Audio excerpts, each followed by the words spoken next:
Pada webinar kita kali ini, kita akan mengulas lebih jauh terkait bagaimana orang tua dapat menuntun anak untuk memanfaatkan teknologi digital ini.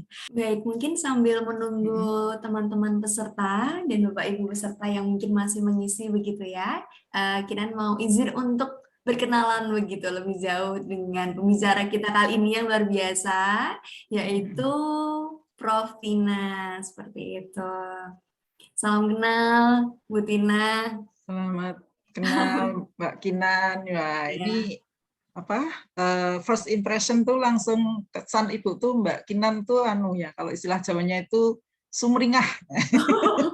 Terima kasih, Bu. Sumringah itu apa ya? Banyak cerianya. Happy Ya. terus. Nah, beliau ini adalah Prof. Dr. Tina Afiatin, MC Psikolog. Nah, Prof. Tina ini sekilas merupakan seorang psikolog tentunya. Beliau juga merupakan dosen Fakultas Psikologi Universitas Gadjah Mada. Beliau juga aktif untuk melakukan beberapa penelitian, kemudian juga menerbitkan beberapa jurnal maupun juga buku. Dan salah satu karya beliau adalah buku Psikologi Perkawinan dan Keluarga, seperti itu. Baik, udah 13.40 ya, Mbak Kinan, Ya, Bu Tina? kita mulai saja. Baik, terima kasih Bu Anissa untuk pengingatnya. Seperti itu, terima kasih sekali lagi untuk Bapak Ibu peserta yang sudah membantu mengisi link disertasi dari Bu Anissa. Dan mungkin tanpa menunggu berlama-lama lagi, kita akan mendengarkan pemaparan materi webinar dengan topik mediasi orang tua sebagai cahaya dalam kegelapan, kiat mengawasi aktivitas digital anak oleh Prof. Dr. Tina Afiatin, MC Psikolog. Nah, apabila teman-teman, Bapak, Ibu, Saudara peserta sekalian memiliki pertanyaan terkait topik mediasi orang tua sebagai cahaya dalam kegelapan, kiat mengawasi aktivitas digital anak ini, teman-teman dan Bapak Ibu peserta sekalian diperkenankan untuk mengajukan pertanyaan melalui kolom chat atau raise hand pada sesi tanya jawab nanti. Baik, mungkin langsung saja kepada Prof. Tina Afiatin kami persilahkan. Ya. Baik, terima kasih sekali Mbak Kinan ya menghantarkan kita memulai acara binar, biasanya webinar ya, tapi karena ini topiknya topik psikologi ya, ini istilah baru ya, binar ya, yang diselenggarakan ini kerjasama dari Solution. Nah, ini terkait dengan psikologi dan solusi begitu ya, dan Andaru Bookstore and Crockett. Ini apa namanya? Saya kira kesempatan yang sangat berharga. Terima kasih juga apa namanya kesempatannya yang telah diberikan pada saya. Nah, untuk itu saya awali dulu ya dengan salam. Bismillahirrahmanirrahim. Assalamualaikum warahmatullahi wabarakatuh.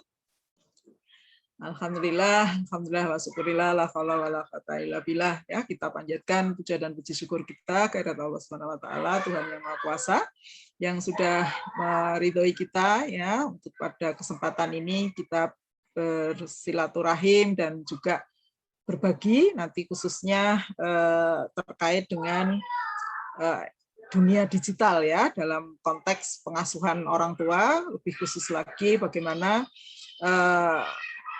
dalam proses pengasuhan ya orang tua mendampingi dan mengawasi ya kaitannya dengan aktivitas digital pada anak-anak kita ya. Sekalipun ini tidak menutup kemungkinan ya, tidak hanya pesertanya, tidak hanya apa namanya para orang tua ya, tetapi yang belum menikah pun ya kita masih bisa memanfaatkan ya pengetahuan-pengetahuan ini untuk persiapan ya, juga untuk memberikan psikoedukasi dengan lingkungan kita ya. Ini karena memang banyak sekali tantangan-tantangan yang dihadapi ya baik oleh orang tua muda ya maupun juga orang tua yang sudah punya anak remaja terutama ya maupun juga calon-calon orang tua. Ini saya kira nanti kita bisa berdiskusi lebih banyak ya terkait dengan masalah itu. Nah, untuk mengawali acara kita, mari bersama-sama ya kita berdoa dulu di tempat kita masing-masing. Kita berdoa bersama menurut agama kita masing-masing ya. Berdoa, Ibu persilahkan.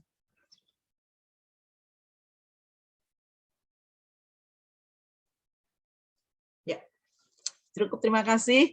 Nah, karena ini jam-jam ngantuk ya, biasanya kalau jam 2 ini habis makan siang itu apa namanya, rasanya mungkin apalagi ini di luar cukup mendung tanpa udan. Ya, belum hujan ya, tapi suasananya mendung, tapi mudah-mudahan hati kita tidak mendung ya.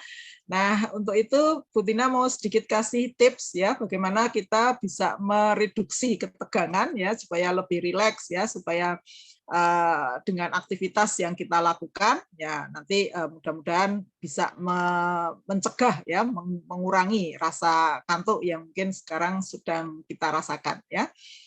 Nah, saya akan memberikan satu contoh ya sederhana tentang apa dengan senam tangan ya. Nanti bisa kita lakukan sendiri. Nanti Bu Tina akan memberikan contoh sebentar ya.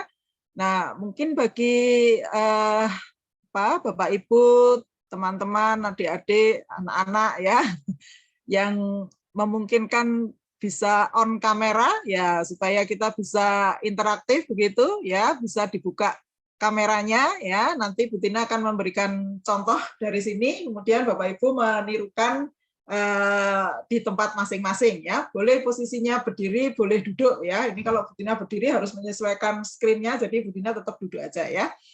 Nah, kita akan mulai senam tangan, nanti ada 7 gerakan ya. Bu Tina akan memberikan contoh step by step ya. Kemudian Bapak Ibu bisa menirukan dari tempat masing-masing ya.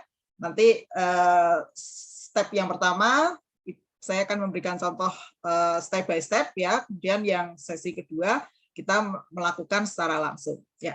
Bisa kita mulai ya. Jadi gerakan pertama itu kita temukan sela jari kita ya dengan hitungan 1 sampai 9. Nah, kita harapkan juga bersuara ya supaya ada ini energi yang keluar juga ya. Selain menggerakkan tangan, kita juga hitung 1 sampai 9. Jadi gerakannya adalah menemukan ya sela jari kita ya, tapi kita angkat di atas gini ya. Nah, yuk kita mulai ya, semuanya bisa menghitung ya. 1, 2, 3, 4, 5, 6, 7, 8, 9. Ya, itu yang gerakan pertama ya. Kemudian gerakan kedua kita temukan sela jari dan ibu jari ya. Ini gerakan keduanya. Kita temukan 1, 2, 3, 4, 5, 6, 7, 8, 9. Ya, Bapak Ibu bisa menirukan ya. Kemudian gerakan ketiga kita temukan punggung tangan kita ya. Jadi tangan kanan dan tangan kiri ketemu punggungnya ya. Kemudian kita benturkan antar punggung tangan. 1, 2, 3, 4, 5, 6, 7, 8, 9. Ya, itu gerakan ketiga. Gerakan keempat, kita buka tangan kiri, kepalkan tangan kanan ya. Kemudian kita temukan pukulkan tangan kanan ke tangan kiri ya. 1, 2, 3, 4, 5, 6, 7, 8, 9. Ya, itu gerakan keempat. Gerakan kelima, kita balik ya. Kita buka tangan kanan, kita kepalkan tangan kiri ya. Kemudian kita benturkan tangan kiri ke tangan kanan. Hitungannya 9 juga. 1, 2, 3, 4, 5, 6, 7, 8, 9. Ya, itu gerakan kelima. Gerakan keenam ya. Silakan Bapak Ibu memegang ujung telinga yang di bawah ya, jangan yang di atas ya. Kalau di atas nanti jadi kayak penjewer ya. Nah, yang di bawah ini kita tarik pelan-pelan ya. Hitungan 1 sampai 9 juga, jangan terlalu keras karena kalau terlalu keras nanti bisa agak mual. Nah, ini bisa juga untuk yang sedang diet ya, karena ini mengurangi rasa lapar ya. Ya, kita hitung 1 sampai 9 ya sambil di pencet ya dan agak sedikit ditarik ke bawah ya. 1, 2, 3, 4, 5, 6, 7, 8, 9. Ya, itu gerakan ke-6. Gerakan ke-7 terakhir ya. Ini kita gerakan menghangatkan diri sendiri ya, kita gosok tangan kita.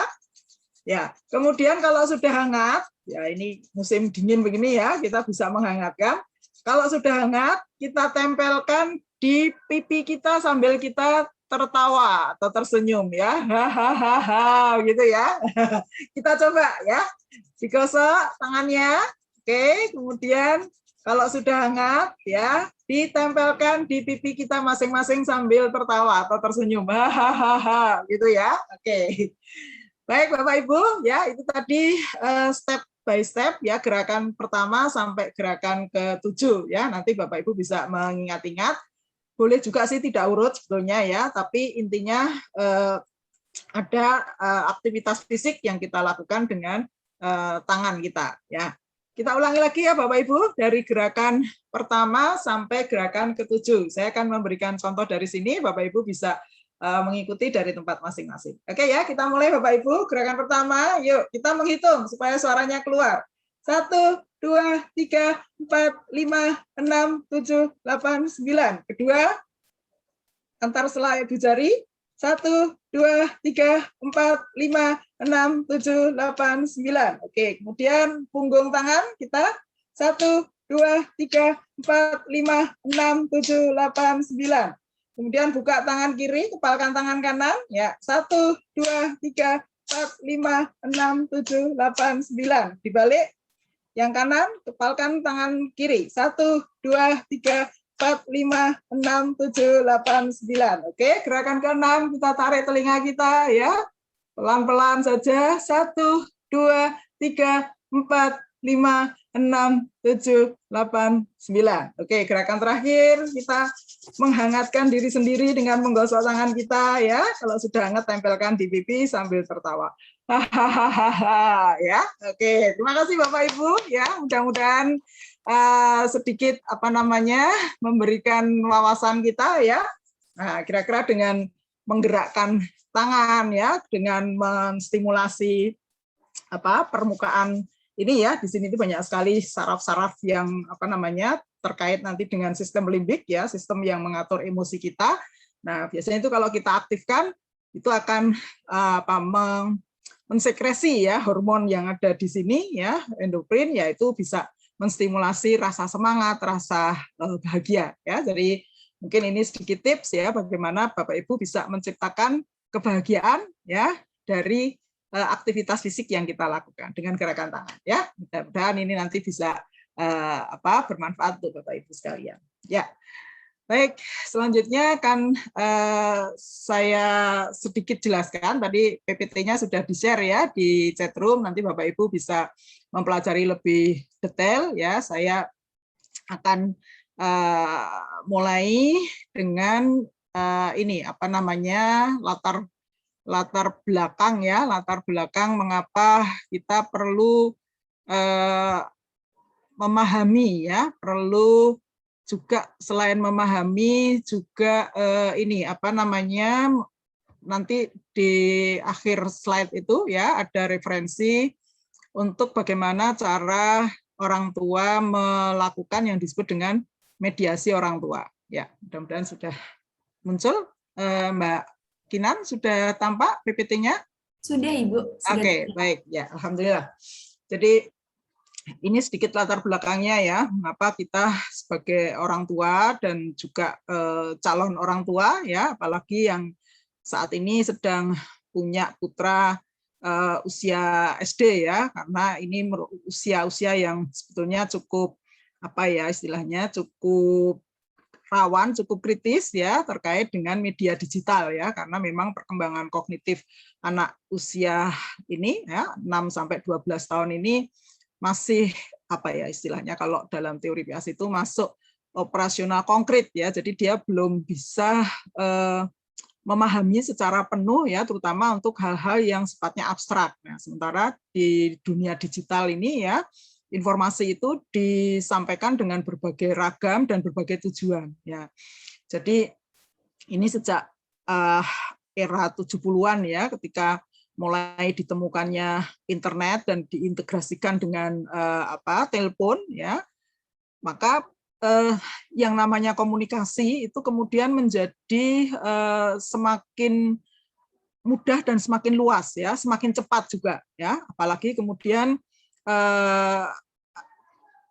tahun sekitar 80-an ya, itu mulai ditemukan email ya, sehingga semakin mudah juga orang melakukan komunikasi ya, tidak lagi ada sekat-sekat yang jarak yang kemudian itu memerlukan waktu ya.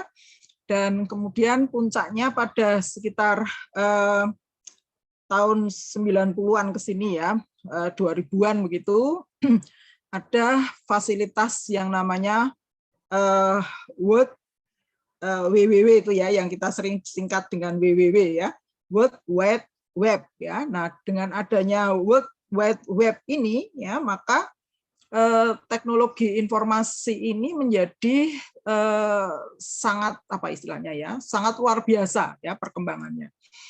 Nah, tentu saja dengan adanya perubahan-perubahan teknologi ini akan juga mempengaruhi bagaimana pola relasi ya manusia, terutama terkait dengan komunikasi ya dan juga informasi. Nah, ini dari waktu ke waktu itu terus mengalami perubahan ya, dan terus mengalami hal-hal yang kadang di luar dugaan kita ya. Mungkin dulu kalian tidak pernah membayangkan ya bahwa kita akan bisa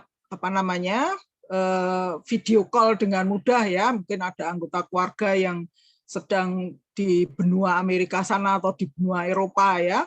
Mungkin kalau dulu zaman belum ada internet ya, untuk kita menghubungi saudara kita yang ada di lain benua itu perlu usaha yang luar biasa ya. Misalnya harus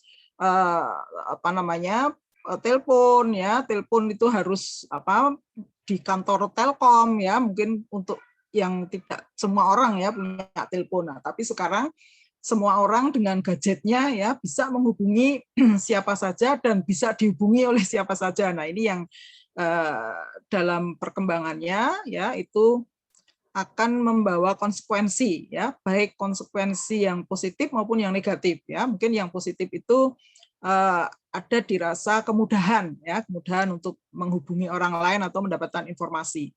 Kemudian juga kecepatan ya, mudah dan cepat ya. Ini salah satu keuntungannya.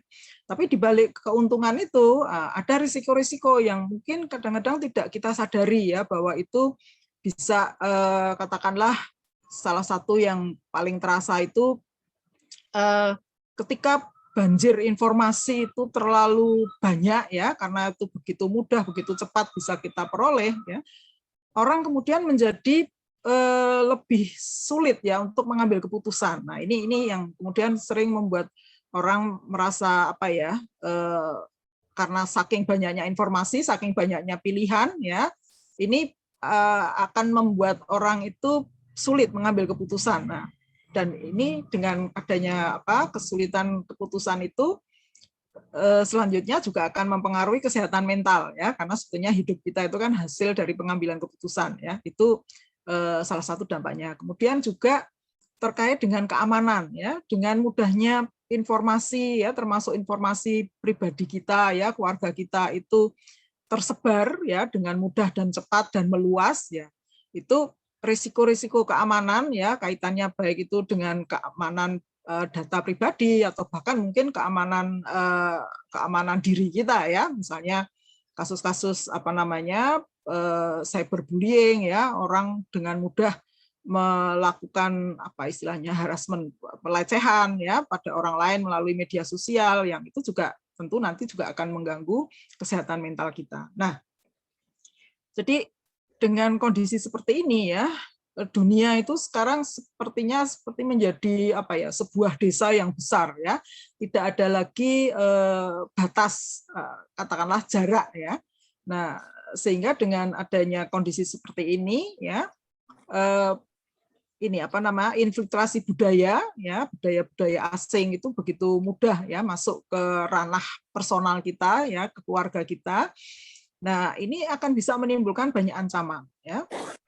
Juga dampak dari teknologi informasi ya terkait dengan ranah personal ya, ini juga ada juga yang sampai mengganggu hubungan personal ya, hubungan interpersonal dalam keluarga, itu juga perlu kita antisipasi. Nah, dengan adanya banyak perubahan-perubahan ini ya, maka kita sebagai personal ataupun juga sebagai orang tua ya, itu memerlukan adaptasi-adaptasi supaya kita bisa mengambil manfaat positifnya ya dari teknologi informasi itu dan meminimalisir risiko ya. Risiko itu sesuatu yang negatif. Nah, untuk kita bisa melakukan hal tersebut, ya, maka ini diperlukan satu kompetensi, ya, khususnya di dalam proses pengasuhan, ya, bagaimana mendampingi anak, ya, terkait dengan era digital ini. Kemudian juga ada kompetensi lain yang diperlukan oleh anak, ya, supaya mereka tidak mudah terjebak, ya, atau tidak mudah menjadi korban dari ini dampak negatif, ya, misalnya sekarang yang banyak terjadi misalnya cyberbullying, ya, atau ini tersesat, ya, dalam satu kondisi yang menyebabkan misalnya menjadi kecanduan, ya, baik itu kecanduan gadgetnya atau kecanduan pornografi. Nah, untuk kita bisa membekali anak-anak kita, ya, tidak sampai mengalami hal-hal yang negatif itu, maka orang tua, ya, memerlukan satu kompetensi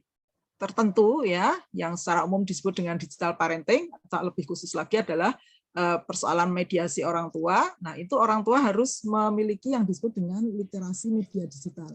Ya. Selain itu juga orang tua perlu mendampingi anak, memfasilitasi proses belajar anak dengan proses belajar yang istilah sekarang itu yang populer istilahnya HOTS, ya, high order thinking skill, ya. Jadi ini satu kemampuan berpikir pada anak-anak, ya, untuk mencerna pengetahuan itu tidak hanya sekedar hafal, paham, ya, tetapi anak-anak kita itu punya kemampuan juga untuk menelaah, ya, menganalisis, mengkritisi, ya, dan juga mengevaluasi, ya, sehingga mereka tidak akan mudah terjebak pada informasi yang menyesatkan. Nah, dua hal ini, ya, yang nanti mungkin bisa kita diskusikan lebih jauh, ya, mungkin dengan contoh-contohnya, ya, yang itu akan membekali kita sebagai orang tua, khususnya pada orang tua dengan anak sekolah SD, ya, jadi pra-remaja, ya, mulai dari anak usia sekolah sampai pra-remaja, untuk ini bisa menyelamatkan, ya, mungkin bahasa mudahnya adalah menyelamatkan anak-anak kita ini, sekalipun mereka bisa menggunakan gadget, ya, tetapi ada kebermanfaat yang diperoleh dan bisa meminimalisir risiko-risiko, ya, risiko-risiko negatifnya. Ini yang secara umum, ya, nanti akan kita diskusikan, ya. Kemudian Bu Tina sudah memberikan materinya semua, termasuk di dalam referensi itu nanti ada link YouTube, ya, dari Bu Tina dan dari Mbak Anissa, ya. Di situ kita bisa berlatih, ya, berlatih bagaimana cara kita melakukan yang disebut dengan mediasi orang tua, ya. Jadi bagaimana mengawasi, bagaimana mendampingi, ya, supaya anak-anak ini bisa mendapatkan manfaat dari teknologi informasi itu, ya, tetapi bisa terselamatkan, ya, dari hal-hal yang akan merugikan anak-anak. Nah, itu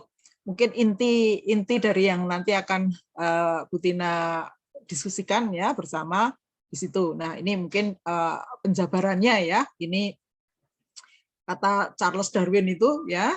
Jadi untuk orang itu bisa bertahan, ya, orang itu bisa istilahnya, ya, mengatasi dunia ini, ya, itu bukan orang yang paling kuat atau yang paling pintar, ya, tetapi orang yang bisa survive itu atau yang tetap bisa sejahtera itu adalah mereka yang paling bisa beradaptasi, ya. Jadi adaptasi ini intinya adalah melakukan perubahan-perubahan, ya, termasuk penyesuaian, ya, termasuk tadi misalnya menambah kompetensi, ya, atau menambah pengetahuan yang semula dari tidak tahu menjadi tahu, yang semula tidak bisa menjadi bisa, ya, untuk menghadapi tantangan-tantangan yang ada. Nah, ini proses adaptasi itu menjadi penting, ya, dan ini sangat luas, ya, tidak hanya terkait dengan persoalan pengasuhan, ya, dalam hidup kita ini pada hakikatnya, ya, setiap saat ini kita menghadapi tantangan, ya, maka setiap saat itu kita juga harus mampu adaptasi, ya. Kalau secara umum itu tadi, ya, kita dengan menambah pengetahuan, dengan menambah keterampilan ya, dengan menambah wawasan, yaitu cara-cara kita untuk kita bisa beradaptasi menghadapi, mengatasi perubahan-perubahan yang ada ya. Jadi biasanya adaptasi itu terkait dengan perubahan ya, dengan adanya perubahan, ada transisi, ada kesulitan. Nah, ini kita hadapi dengan cara kita menambah pengetahuan, menambah wawasan, menambah keterampilan ya untuk mengatasi tantangan-tantangan tersebut ya.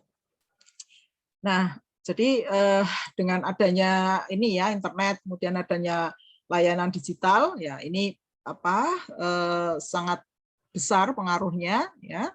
Tadi sudah Ibu gambarkan ya, seolah-olah kita ini istilah ininya borderless. Borderless itu tidak lagi ada jarak ya, baik secara geografis ya, itu sehingga bisa dikatakan dunia ini sekarang menjadi dunia baru ya, yang disebut dengan global village, jadi seperti desa besar begitu. Apa yang terjadi di Amerika ya pada sore ini ya, sebentar kemudian mungkin 3-2 menit ya kita juga bisa mengetahuinya ya dengan gadget kita atau dengan televisi digital kita ya, sehingga ini yang menjadikan kehidupan itu sekarang menjadi lebih kompleks ya. Kalau dulu kan kita bisa dibatasi ya area, misalnya dalam keluarga atau dalam kewilayahan RT, kewilayahan itu. Nah, sekarang bisa jadi malah orang dengan temannya satu RT tidak begitu mengenal ya, tapi komunikasi intensif justru mungkin dengan orang luar negeri misalnya ya, karena sekarang kendala bahasa pun juga sudah tidak banyak ya, karena sekarang sudah banyak aplikasi-aplikasi translate ya, sehingga bisa saja ya komunikasi itu dibangun ya dengan orang-orang yang berbeda budaya, berbeda benua ya, berbeda bahasa. Nah, itu sekarang sudah bisa ya terjadi seperti itu ya. Jadi sekarang seperti manusia itu menyatu ya dalam ruang dan waktu yang sama. Nah, hal ini tadi sudah Ibu singgung ya, ini bisa memberikan keuntungan tapi juga memberikan kerugian ataupun risiko ya. Jadi tadi keuntungannya itu kita bisa mendapatkan informasi, pengetahuan ya secara intensif, secara cepat ya dalam penyampaian pesan ya. Tapi juga meningkatkan kompleksitas interaksi ya. Komunikasi melalui daring ini dapat memperkuat interaksi keluarga ya. Tapi kalau kita tidak bijaksana ya, itu juga bisa mengancam ya keharmonisan keluarga ya. Jadi bahkan mengancam keselamatan ya keluarga. Itu misalnya kecerobohan kita membagikan informasi personal ya di di media sosial, itu bisa menjadi peluang ya bagi orang lain yang mungkin punya niat tidak baik dengan kita ya, itu sehingga kita perlu hati-hati ya dalam terkait dengan data personal. Kemudian juga misalnya kadang-kadang tidak sadar misalnya kita merasa bangga sudah vaksin ya, lalu kita mengupload kartu vaksin kita ya di media sosial kita. Nah, itu berbahaya karena apa? Di situ ada banyak sekali informasi personal ya tentang kita ya, data-data personal kita.